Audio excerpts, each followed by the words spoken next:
ياسين يفوز بلقب أصغر طيار في العالم في الطيران الشراعي والقفز بالمظلات. المراهق العراقي البالغ من العمر 16 عاما من الموصل شمال العراق بدأ بالطيران الشراعي وهو في 11 فقط، وهو ما ميزه ومكنه من منافسة أبطال العالم في هذه الرياضة.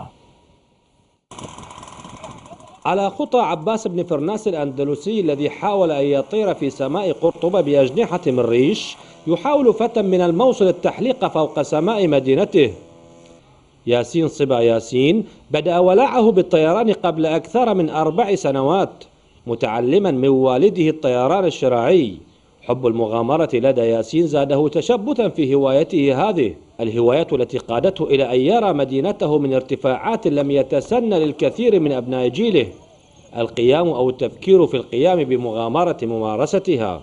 بدأت الشروع بالطيران كان عمري 11 سنة، دخلت إلى نادي الصقور الجوي ودخلت أول دورة بعد الاحتلال أقامتها وزارة الشباب بالتعاون مع نادي الصقور الجوي في مدينة الموصل. حصلت على المركز الرابع والدرجة 80 على الدورة. قواعد الطيران الشراعي لا تسمح لمن هم دون 16 من ممارستها، لكن ياسين كسر تلك القاعدة وتمكن من تسجيل حضور واسع في محافل دولية حاز فيها أوسمة عديدة لم يحرزها كبار الرياضيين ممن نافسوه في هذا النوع من الرياضة. شاركت في مهرجان تركيا أو بطولة تركيا وحصلت على المركز الرابع في عام 2008، وشاركت السنة الثانية 2009 وحصلنا على المركز الثالث عالميا. كان تقريبا 35 دولة وأكثر من 200 طيار كلهم أجانب عدانا احنا الفريق العراقي الوحيد عرب.